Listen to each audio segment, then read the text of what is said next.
Welcome back, ladies, gentlemen, friends, and viewers, to another Warcraft 3 broadcast. My name is Hengest with the Vegan Gamers, and today we're going to be showing a match on Twisted Meadows between Night Elf and Undead. Our green Night Elf player, Audie, is going to be going up against our orange Undead player, Dennis. I've seen one match before from Dennis, I believe, and he is quite a high-level player. He's certainly way better than me. Definitely not on the pro player level, unless I'm mistaken, but definitely good enough to cast some matches for. And considering that this is a high level or high rated replay, I'm assuming his opponent Audie 772, whom I've never seen before, is also on that level, or at least close to it, maybe even better. And he's going to be starting as Night Elf with the Ancient of War strategy, going up against the Rock Golem, one of the scariest creeps to fight at level 1, because he does have that stone throw, which is basically Stormbolt level 1, and that can wreck you if you get counter creeped. He can actually get your hero like 2 or 3 times with the same level 1 Stormbolt talent, if he really has it out for you, and he can ruin your game. That's been my experience, however. That probably doesn't happen to players on this level. Except for like once in a million. But yeah, he's also immune to magic, which makes him a little bit harder to deal with. Gotta say, I'm glad that guys like Grubby are really popular on Twitch streaming Warcraft 3, because it's such a great game. But I think guys like that, pro players, formerly pro players, have really popularized the spamming of the banner, the rally point on your production buildings. And it makes that loud noise. One of the changes I'd like to see in Warcraft 3 Reforged, there's that Stormbolt I'm talking about. Acolyte goes down to this Ogre Warrior Stormbolt combination from the Rock Golem. I don't think he expected for that to happen. He didn't get very much scouting done with that Acolyte. That's exactly what I was just talking about. Rock Golem is so abusive with that stone throw. He's in danger of losing his archer here if it gets stone thrown as well. Obviously, our Undead player Dennis anticipated this play from his opponent, and he's showing up in a big way by being as much of a pain in the rear as possible in this creep attempt here. And I think he's been so successful in doing that Audie is not even considering clearing this camp at this point. The stone throw does go down on Dennis's Death Knight, and it looks like Audie, who chose to summon Beastmaster at level 1, is going in for a surround here. Now these level 1 Quill Beasts can deal so much DPS. 13 to 15 damage doesn't look that great, but they have a really high attack rate, and later on as they level up, they can actually use Berserk as an ability and become even more dangerous. So I haven't seen Beastmaster, certainly not level 1, or excuse me, a tier 1 Beastmaster in a long time, so this is really exciting to see what sort of damage Audie is going to do with a tier 1 Beastmaster. He's already chunked quite a bit of health off of his opponent's Death Knight by using 2 Quill Beasts now. And look at this. The Rock Golem, after all that, stands tall, losing only 4 hit points, and slowly but surely regenerating his mana, which he will undoubtedly use to stone throw the players in this match so far. But I have to say, I really like how our Undead player went over there and interrupted that creep camp, which it was the obvious choice for the Night Elf player, given his spawn location. But that required quite skillful scouting and no small amount of gamer senses to pull that off. I would say it definitely didn't go as well as he would have hoped. Ideally, he would have gotten some more kills on his opponent and even managed to steal some creep kills. Maybe he was a little bit too premature with his counter creep there, but it has been quite effective. And our Night Elf players actually responded quite well by continuing to get green creep camps, easy creep camps, during all of this mess. And his Beastmaster is at full HP.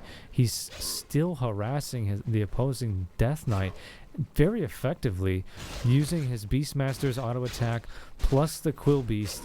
And I think he's gonna even get the kill there with his Quill Beast. So close.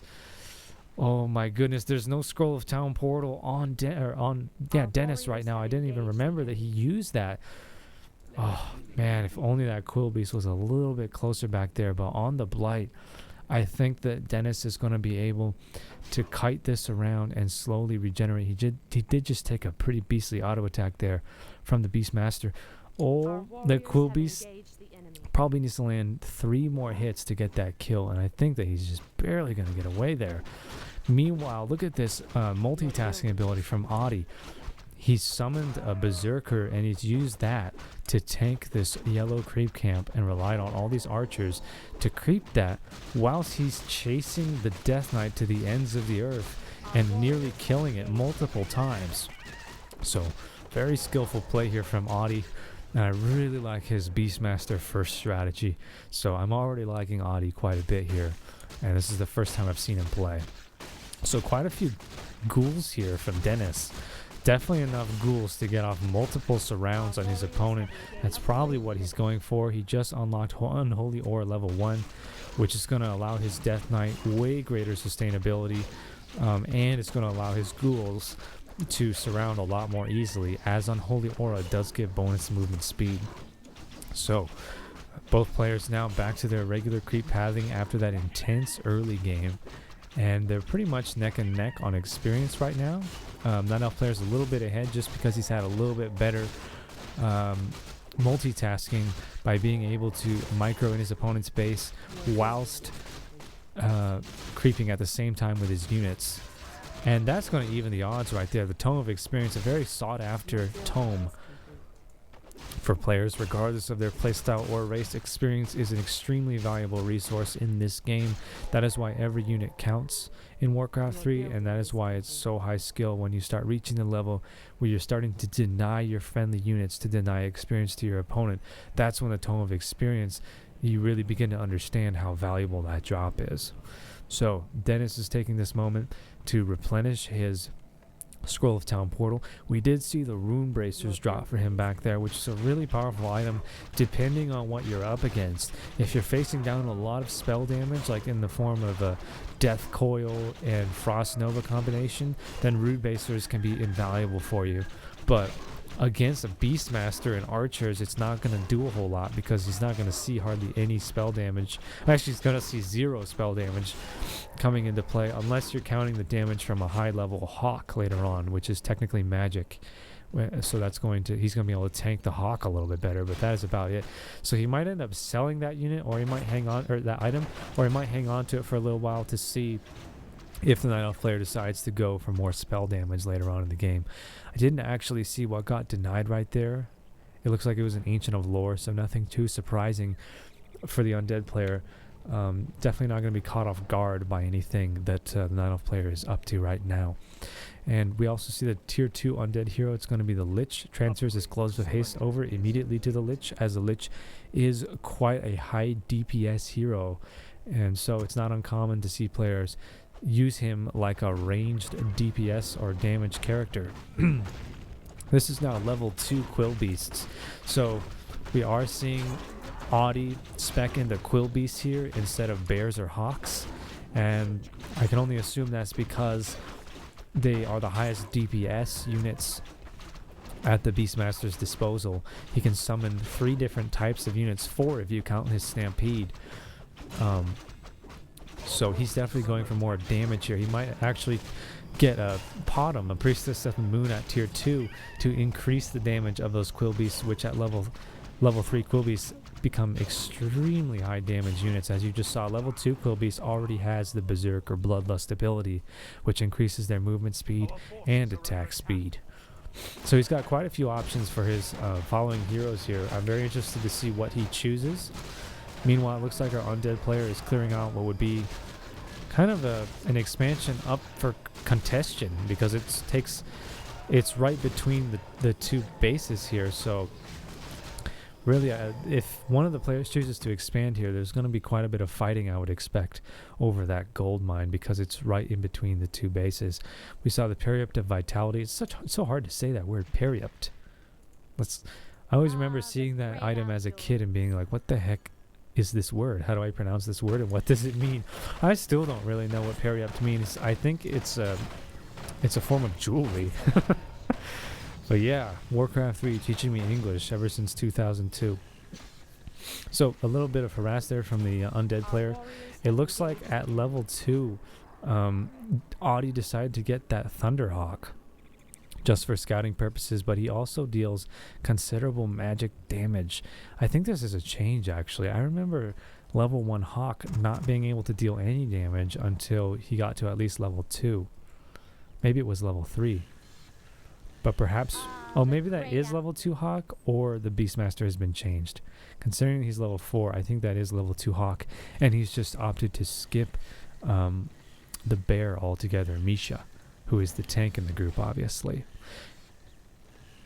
So he did end up picking up Illyria's Fruit of Accuracy in that last creep camp from the looks of things, which is level 1 True Shot Aura, so that probably means he won't be going for the Priestess of the Moon here, because he at least has True Shot Aura in some form already for his Quill Beasts, and you can see that he's currently massing Dryads, which are also ranged units.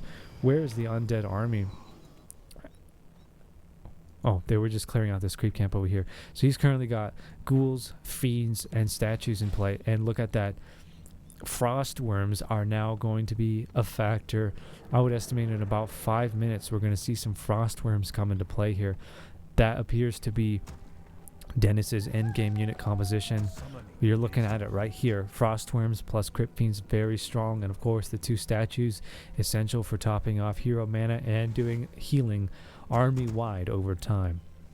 Very strong unit composition into play, and it doesn't look like Audie has scouted those frost worms yet, so he doesn't know they're coming. But lucky for him, he does have Dryads already, which are immune to magic damage, so I don't believe Frostworms are able to attack Dryads, and the Dryads are a pretty decent counter to Frostworms. So perhaps Dennis has not seen the mass Dryads in play yet, doesn't really see how many Dryads his opponent has, but he might second guess building more than a couple Frostworms once he sees that, which has just been revealed to him. He now sees that there are, like, I don't know, close to, I think, about 10 Dryads on the field. So what will he be using this Boneyard for? Probably he will get at least 1 Frostworm.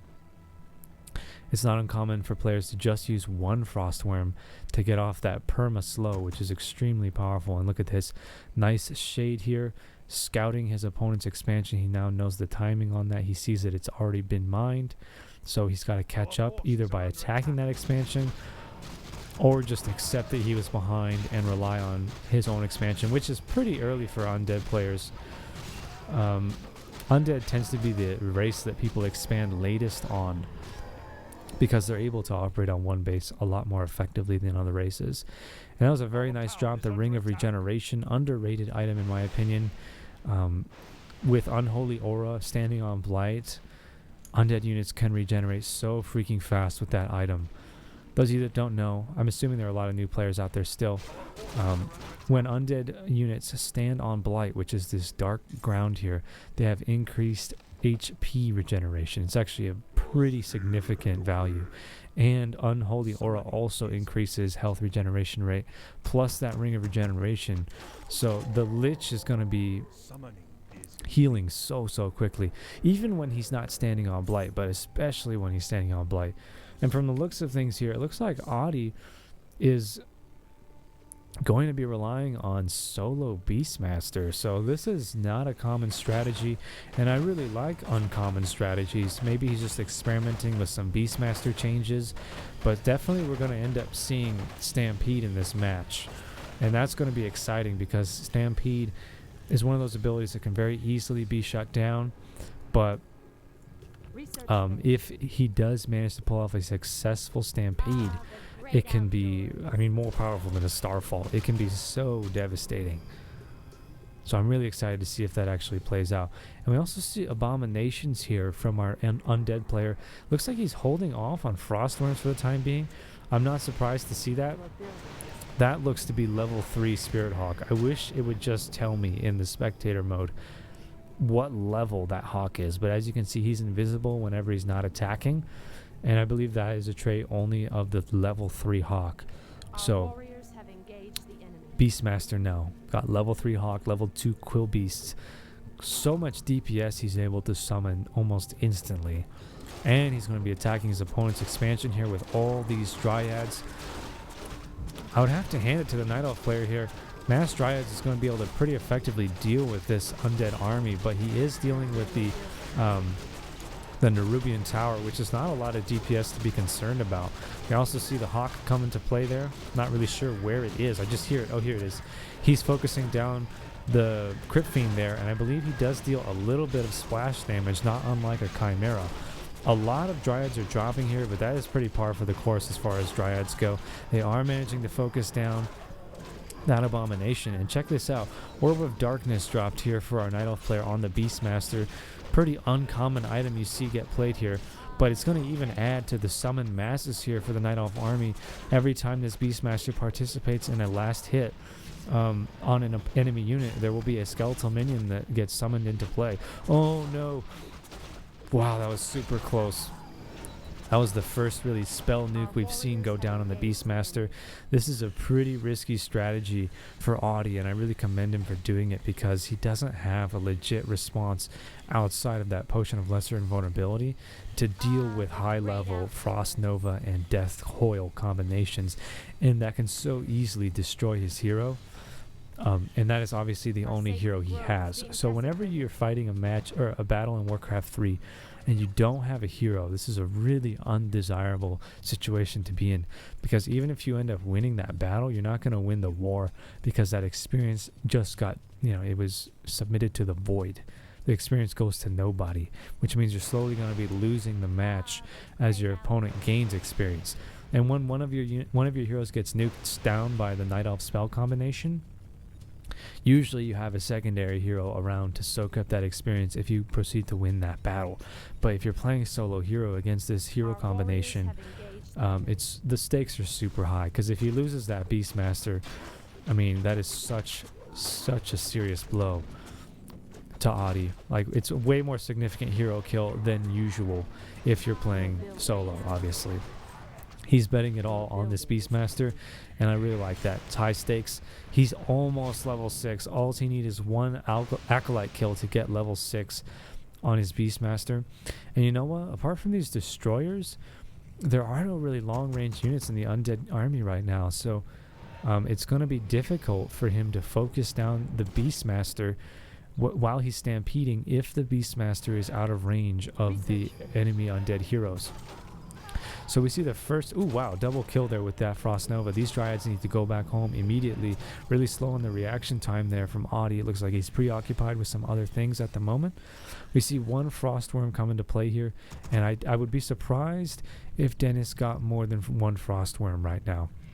It looks like he's still trying to play pretty economic here. He does not want to enter high upkeep anytime soon, at least not until he has harvested more gold. He's now pretty close to empty on his home base gold mine. There are plenty of gold mines for him to expand to.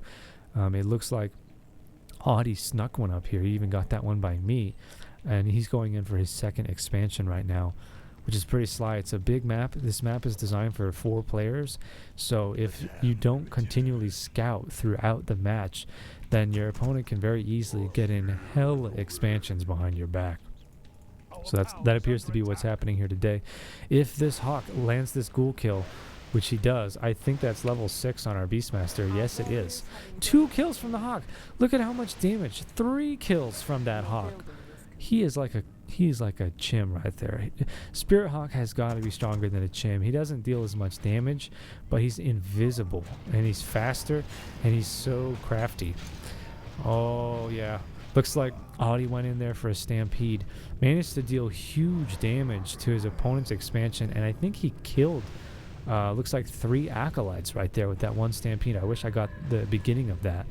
But look at how much damage that stampede dealt to these Ziggurats before Dennis moved into position to deal with that. I think he might have even used his Scroll of Town Portal.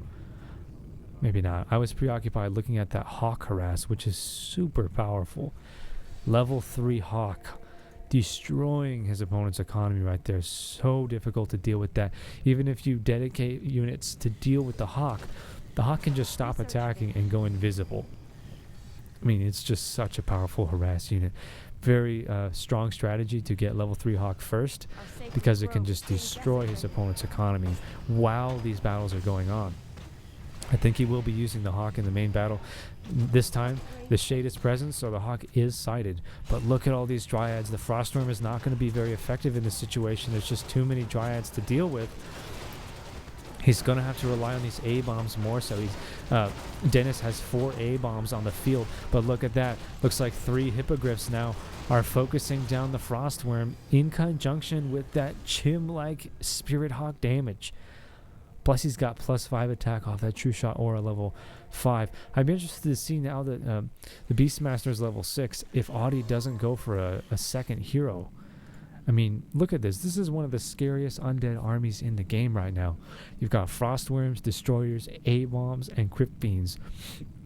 And our solo Beastmaster Night Elf player is dealing with it. And he might have even won that battle. He forced the teleport by focusing down the Frostworm.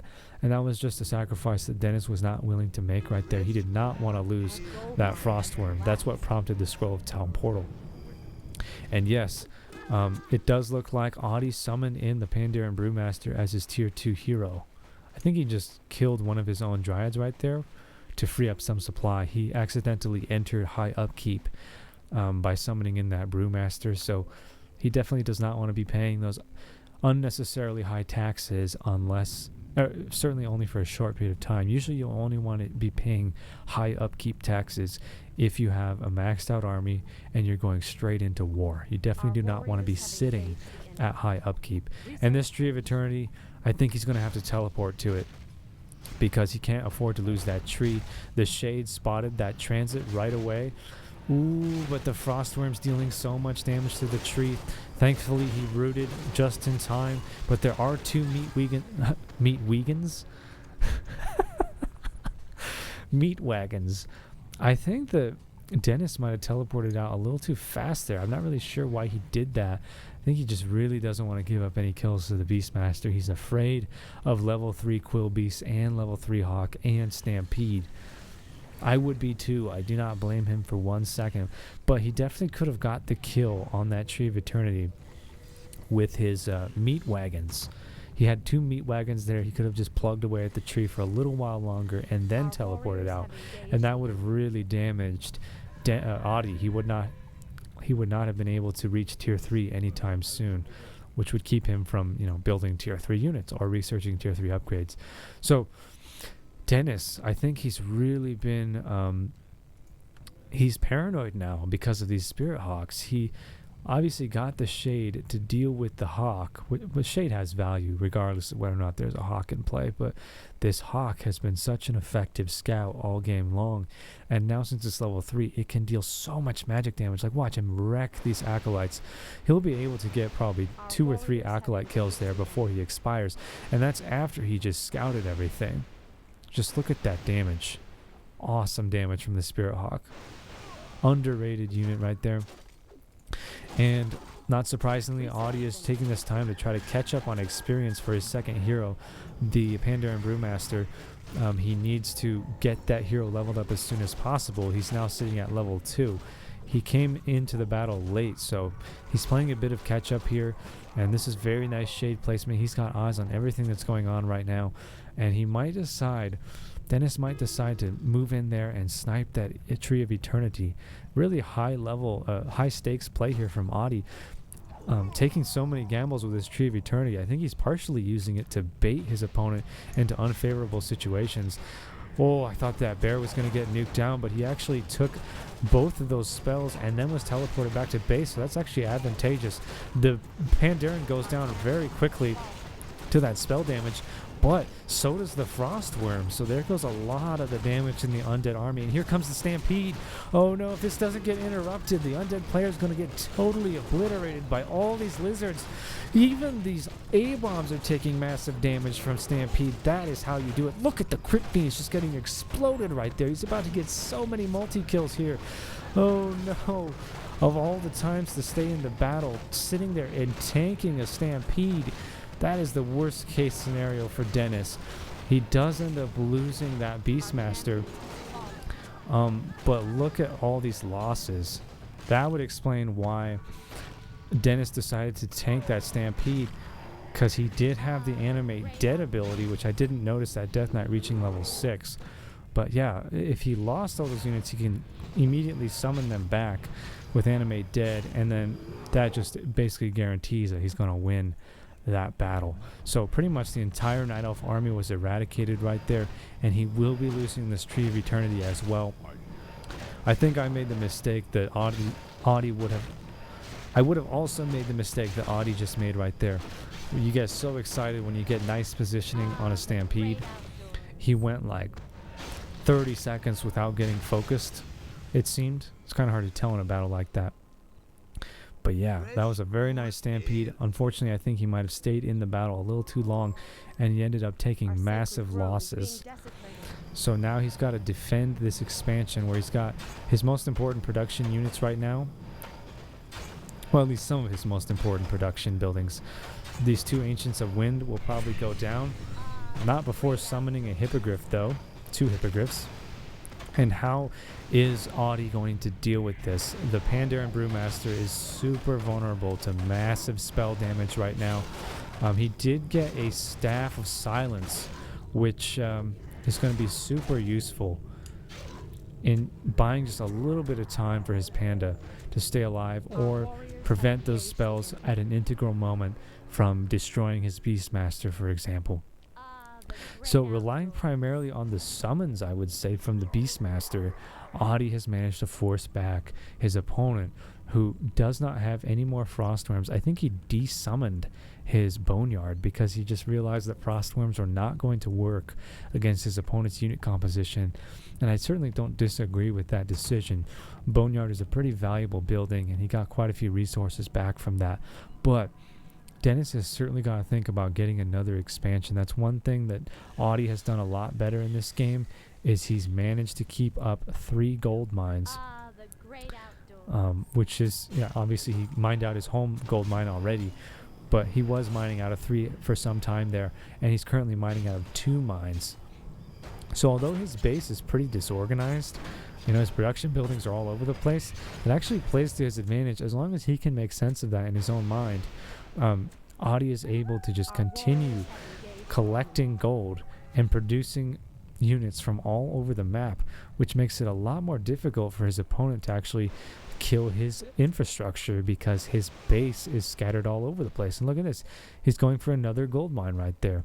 So he is just out macroing his opponent, and he's very effectively harassing with his summoned units, now using tier 3, I think that's, yeah, level 3 Quillbeast and level 3 Spirit Hawk to demolish his opponent's expansions and acolytes. Even if he gets these mines up, his acolytes are already dead because he's just so effectively scouting with his Hawk and now his Quillbeast. I believe that's level 3 Quillbeast.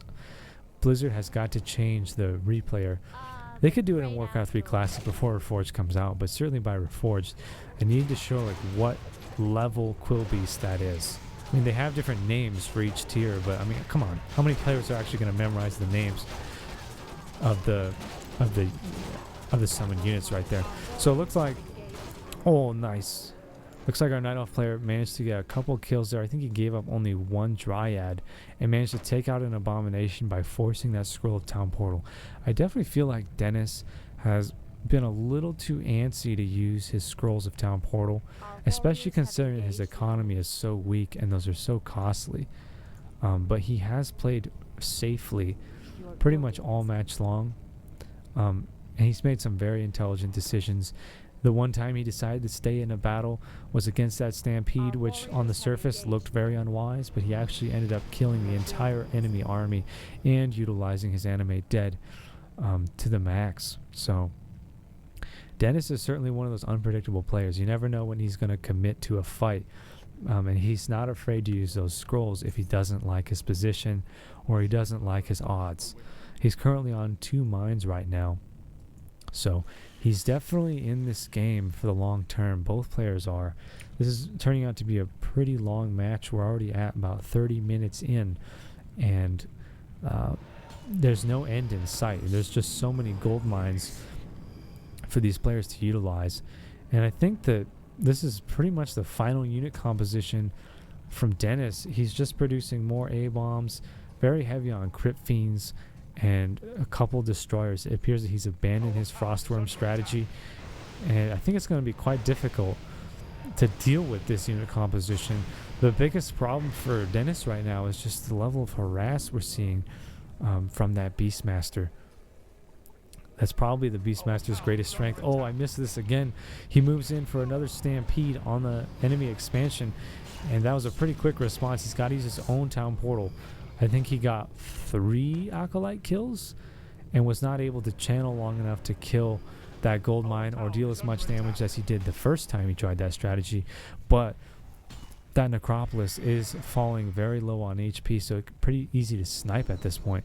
Very quick reflexes there, using that potion of vulnerability while that death coil was in transit. It's hard to tell when those are intentional, but it certainly does waste some of that mana on the death knight. That death coil just did 0 damage. Nice use of the Staff of Silence, but really I think that panda is just getting totally abused in this match. And I think that Audi expected that to happen. He would rather those spells get used on his secondary hero than on his main hero. As long as this Beastmaster is alive, he can summon in so much damage at any point in time. I mean, it's so strong with Night Elves because he doesn't really have a mana problem. He's saving most of his moon juice for his Beastmaster to just continually pump out these Quill Beasts and those Hawks and prevent his opponent from expanding, which has been very effective right now. He's starving his opponent of gold. Still hasn't even recovered all the Acolytes on this mine. One more stampede will kill that haunted mine. It looks like Dennis is just not even bothering to repair that gold mine.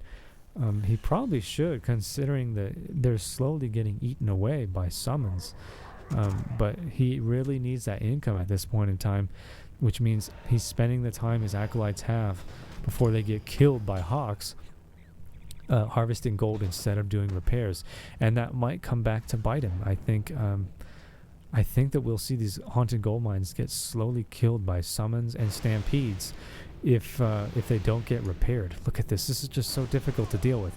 He's sending one of his units, the Hawk, down south, and then he's sending his Quill Beasts up top.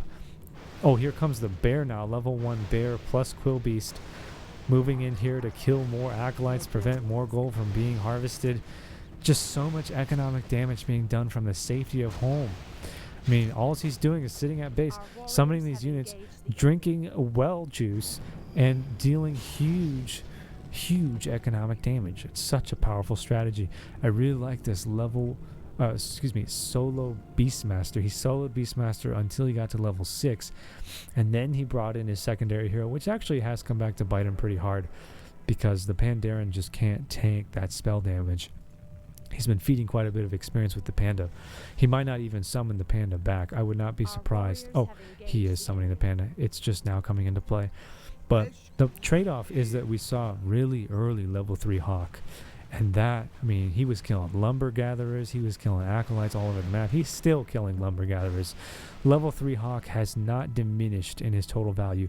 He can even vanish Black Citadel hits. That unit is just so powerful. And we are seeing some repairs being done there on the Haunted Gold Mine. Finally, Dennis is deciding, I've had enough of this. I'm going to go north and take out these expansions. This might have been the first time he scouted this expansion, actually. And a couple meat wagons in the back. Or actually, that's just one meat wagon. That's going to force those wisps into play to try to heal and save that tree of life. Oh, but Dennis committed so hard to that tree kill, and he lost quite a bit. 2 crit fiends and a meat wagon. Definitely a fair trade for him. He did end up getting, I think, 3 wisp kills right there, and he shut down that expansion. But he did lose some of it, and we might even see... No, I don't think they can catch that A-bomb in time. But yeah, that was a pretty intense battle, as that was really just a small taste of the total damage that the Night Elf army can deal right now. Yes, it looks very Dryad heavy, but it's actually an appropriate response in this matchup. And the Mass Dryad has served him very well. I mean, it nullified pretty much the strongest unit in the game, the Frostworm, just totally ended his Frostworm strategy after the first one came out. He just decided, nah, Frostworm's not worth it, and desummoned the Boneyard as a result of seeing all these Dryads. Plus, the Hippogriffs will just make quick work out of those destroyers, and what's left will be easily dealt with by the Night Elf ground army. He's got bears, and of course, the MVP, the Beastmaster, has been so powerful all game long. It's only died one time, and look at this. Just harassing these gold mines, getting ready to kill this expansion. Like, yeah, these expansions have great uptime, but they're just not that productive because the Acolytes are dying. The Acolytes are awarding experience every time they die, and he's got to spend to replenish the Acolytes. So it's almost like he's losing money on these expansions right now. And that time he forced the army up north to save this haunted gold mine. Meanwhile, Adi brought in his main army and dealt with the gold mine to the south, which, to be fair, there's only 2,200 gold left in that mine, so most of it was already extracted. This one is far healthier, but that just goes to show you the multitasking abilities of Adi. He's a very high-level player, and his strategy is top-notch. I mean, he is fighting a war on two fronts, like 80% of the uptime in this match. And I think what I just said about these gold mines being a negative investment, they're like bleeding gold, that might actually be somewhat true considering the amount of repairs that Dennis is forced to make due to all that harass and all the acolytes he has to keep purchasing. He really doesn't have a choice. He has to have expansions up if he's going to stay in this match, but his expansion is like 50% as lucrative, if not less, than his opponent right now, just because of all those upkeep costs. And there's no value to the amount of experience he's been feeding from all those hawk kills on the Acolytes. So this Beastmaster strategy is very difficult to deal with. As long as the Beastmaster is alive, and as long as you have Moon Juice, I mean, he is carrying his own weight and then some. I mean, he is easily the MVP in this match, as he's just gotten so much yield out of that Beastmaster. Look at the Tree of Eternity walked his ass all the way, furthest gold mine on the map from home base. Actually, never mind, I'm mistaken. That original Tree of Eternity was destroyed, and that is where he decided to put his second Tree of Eternity so that he can continue building tier 3 units, which I don't even think he needs at this point. I think he has all the tier 3 upgrades that he needs, and he only needs, Tree of Ages to maintain his current unit composition. But of course, having the Tree of Eternity up there is an important factor because it is a higher priority to defend that structure over a regular Tree of Life. So we're seeing, for the first time in a long time, some aggression from the Night Elf player on the base of his opponent. Really, this is just in an effort to coax his enemy into a fight. And the positioning here from Adi has been spectacular. Notice how he has those bears in the front line before this fight even begins. Those hippogriffs are chasing down the destroyers, effectively taking them out of the fight, though they did fly right over the crypt fiends and got webbed right away. But that forces the attention of the undead player to the back line, and he's not paying attention to the micro on these A-bombs who are slowly getting destroyed by these dryads. Just such great range. Now this is a really bad position for Adi to engage in with his dryads because it's fighting uphill, and he's very likely to miss attacks when he's throwing ranged projectiles uphill. But look at this now. Oh my goodness, this is so difficult to deal with. Now the Beastmaster is stampeding, cutting off the enemy's army and dealing base damage at the same time. So in order to stop that stampede, which is slowly killing his base, Dennis has to move in range of the stampede. So that's a very powerful strategy, forcing his opponent into a very uncomfortable position. And there were quite a few losses on both sides there, but the important factor is largely psychological. Wow, look at this. This panda is trapped in there. Wow, that is so ridiculous. He still doesn't realize what's going on. Oh my god, he's probably thinking like, where's my panda? Ooh, this bear needs to be very careful. He's going to get killed super easily right there. Can't be feeding experience like that. And the gold is becoming more valuable as time goes by. These gold mines are slowly being exhausted. But anyway, I wanted to say, although the exchange in that last fight was pretty even, oh, I just heard a Jim come into play. The Night Elf player was the one who asserted his dominance right there. He is in control of this match. He's the one that attacked. He's the one that dealt massive damage to buildings back there with Stampede. And he attacked an undead base, which is something that you rarely ever see happen unless you're trying to end the game, because undead just innately have such strong defenses. So I totally missed out on seeing these Chimera Roosts go down, but Audi invested in 3 Chimera Roosts, and he currently has 3 Chims on the field right now. He could actually afford to summon more Chims, but he's trying to stay out of that high upkeep range because he realizes that this match could go on for quite a while yet, considering that it is a 2v2 map and there are still gold mines to be had. So Death and Decay there was just used by the Lich to take out that Tree of Life. It seems that Audi just accepted it and used those wisps to detonate on the Lich and eliminate all of the Lich's HP, or excuse me, all of the Lich's mana.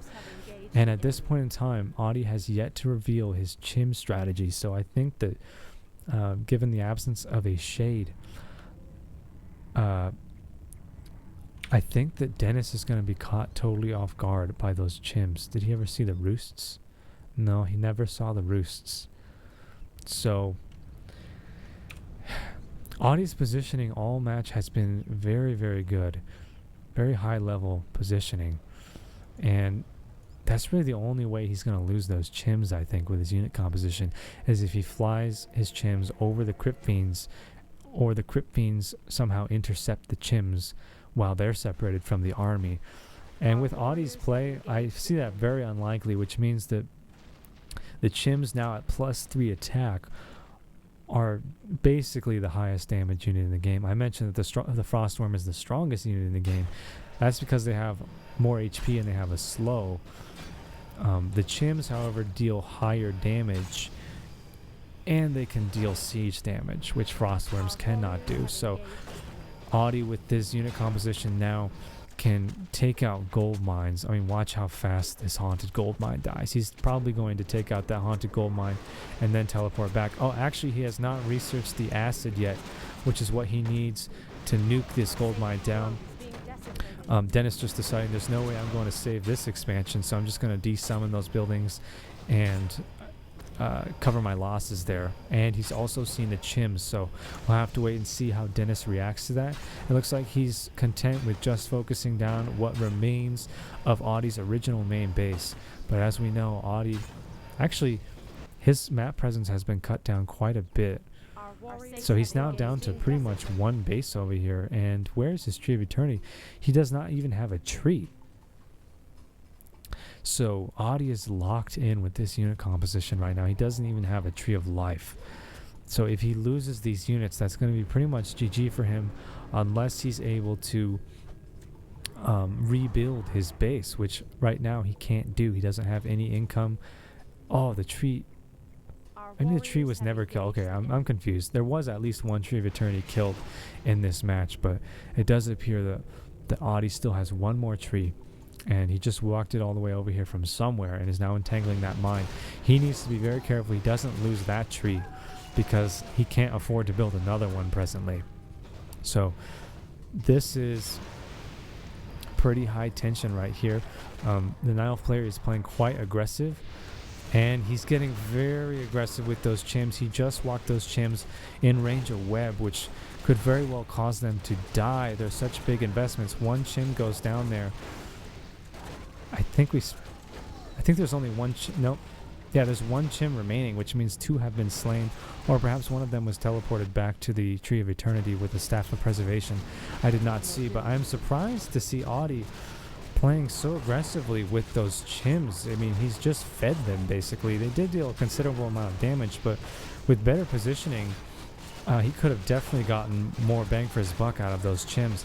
I think that is because Audi is trying to end the match right now. He's just base diving, and he's going for hero kills. He's trying to end it, because this match could go on for quite a while longer if he doesn't play more aggressive.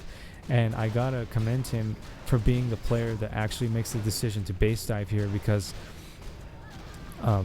both players have been playing quite passively, and that is why we're looking at a 45-minute match right now. So you gotta end it sometime, and one hell of a way to do that is to dive the main base of the Undead. Surprisingly, Dennis did not have very many towers there. I think this Lich is going to go down here. He does not have any way to heal this Lich. Oh, actually, Death Knight just moved in the nick of time with level 3 Death Coil. But even with level 3 Death Coil, this is pretty much all that remains of the Night Elf army. The Undead army has been killed. I didn't see if that was a Druid of the Claw or if that was Misha that just got Frost Nova, but I think it was a Druid of the Claw. So Audi does have income again. He's mining from one base. It's almost like we're back to the beginning. But that is all. Meanwhile, Dennis has no income right now. So he is stuck at 24 gold. All he has is a Death Knight and a Lich. So his options right now, if he has Acolytes, I think he has one Acolyte. Like, he just had enough gold to summon one Acolyte. So the stakes are very high right now for Dennis. He's going in for the Tree of Eternity kill here with Death and Decay. Man, look at that percentage-based damage on this building with 2,000 HP. That's even better damage than Earthquake, man. Earthquake is supposed to be the siege spell, but Death and Decay obviously better at killing structures. Very nice play there from Dennis, using Death and Decay to take out his enemy's only remaining tree and expansion with only his 2 heroes. That has got to be a pretty big blow there to Audi. But look at this micro from Audi Shredder, blocking that Lich and Death Knight from getting away, keeping them in range of the Dryads, who can enact that perma-slow if they can stay in range. But that Unholy Aura level 3 is proving too powerful to chase that Lich down. Lich is normally a slow hero, but Unholy Aura level 3 really displaying how powerful it is in that situation right there. So the Night Elf player, economy, exhausted. He does have enough gold to purchase another Tree of Life, but that was a pretty big blow right there. He lost his only remaining main base to Death and Decay, and just barely did Dennis get away with that play. He was out of mana on his Death Knight, which means he could not afford to heal his Lich anymore. And how long has Audi been sending these Quill Beasts at the enemy Black Citadel and trying to kill it? Look, that one was even denied, I think, because it timed out, which means that the Undead heroes did not even get experience from that right there. So we're down to 1 base for our Night Elf and no active gold mines for the Undead player. He just has 2 very powerful heroes. He doesn't even have any units, though he does have that 1 Acolyte, which means he can unsummon buildings and possibly get an expansion back into this match. But with the harass of the Beastmaster, as long as that Beastmaster is alive, it pretty much rules out any Undead expansions here. Staff of Silence used on that Death Knight. There's mana enough for 1 more Death Coil. And with this constant harass from the Beastmaster summons and the Goblin Shredder, interestingly enough, I think this is the last Dryad of the Night Elf army right now. Ooh, they're going to be able to focus down that Black Citadel, it appears. Dennis doing everything he can to save the Black Citadel, but he's getting zoned out of his own base by level 3 Hawk and level 3 Quill Beast. Beastmaster too good, GG. Dennis cannot even afford to heal this Black Citadel right now, which is his only remaining defensive structure.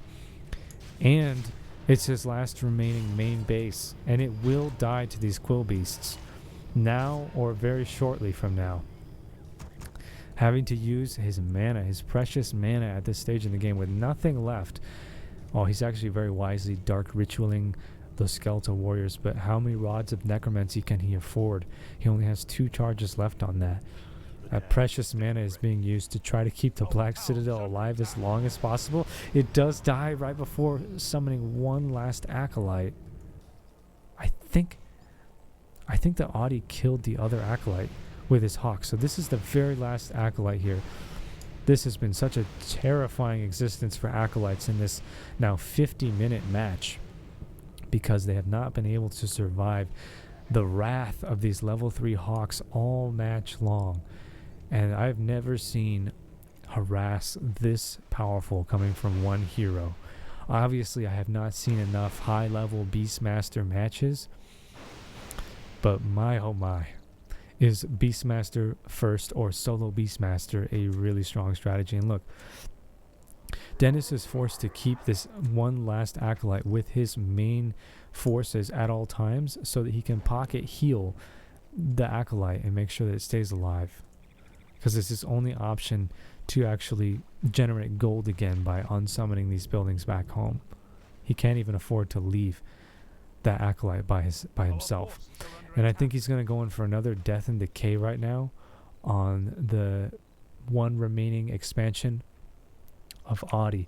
Does Audi have enough to rebuild this expansion should it fall to the D&D? He does. So if this Tree of Life falls, Audi can afford to rebuild it. But it just got silenced right there from the Panda. Very nice selection of items there. Purchasing that Staff of Silence, it has been so valuable.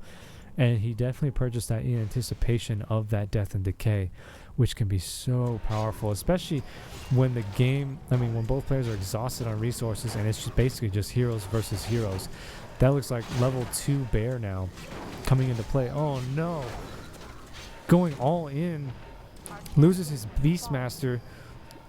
Oh my goodness. Audi just lost his Beastmaster to level 3 Death Coil and Frost Nova, and there's no way that he's going to catch that Death Knight with level 3 Unholy Aura. He can afford to summon his Beastmaster back. Oh my goodness. This match could go either way. Moon Juice, is there any? There's a little bit of Moon Juice for the Panda. If that Panda reaches level 6, then we're going to see Storm, Earth, and Fire come into play, and that is another very powerful ultimate. Level 2 Bear, I don't think he has Bash. Oh my goodness. Okay. I was worried he didn't have that Death Coil. So actually just slowly but surely killing these summoned units is going to result in the Undead player reaching level 10 at this rate on both his heroes. But look at this. The Death Knight is out of mana. He cannot even afford Clarity Potions right now. Actually, he can, because he's still unsummoning buildings somewhere. I'm not sure where that income is coming from. Oh, I'm on the wrong player. Dennis has no income, so he can't even afford Clarity Potions right now, which means anytime this Death Knight is that Lich is in really extreme danger. And is he trying to feed right there? What the? My god. I think Audi just went in for a double kill right there with Flame Breath. Drunken Haze and Flame Breath, pretty powerful DOT, but certainly was not going to be enough to deal with that Lich and Death Knight both. I think the Audi is... Oh, wow. Oh my goodness. He's got 2 Chims on the way. What about his heroes? Beastmaster is almost in play. Wow, I'm surprised at how much gold he's been able to mine during this time. Enough for 2 Chims and rezzing both his heroes right now. Does the Lich have mana? Yes, he does for Death and Decay. But is it off cooldown? It should be. 2 Chims on the way. He's going to have to use his spells on dealing with those Chims. Otherwise, those heroes are going to die. These Chims now do have the siege damage. I saw the upgrade. The question is, will these Chims die? Does he have the damage from Frost Nova and Coil? Oh no, that was a big mistake. Why is he going for Death and Decay right? Oh. Okay. Just enough mana for one more Death Coil. The Death Knight can outrun those Chims. Oh my god, this is so tense. Dennis does manage to get the kill on the Tree of Life, but Audi has enough gold to rebuild the tree. This is the problem that Audi has right now. With Unholy Aura level 3, he just can't chase these heroes. So Dennis is able to just run all over the map super fast and use his hit and run tactics until his opponent just gives up. I think a lot of the mistakes we're seeing from Audi are just out of frustration because this match is now at 55 minutes. Maybe he has to go pee really bad, or maybe he's got to go. You know, it's a 55-minute match.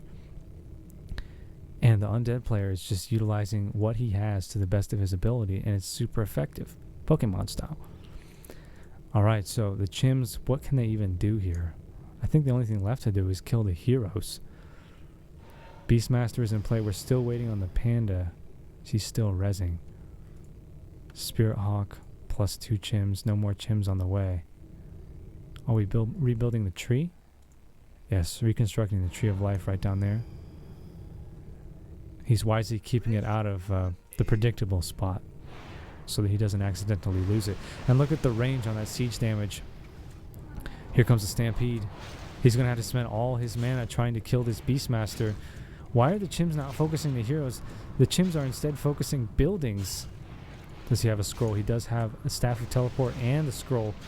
Oh, but he doesn't use either one and loses his Beastmaster. Oh, what a misplay there from Audi.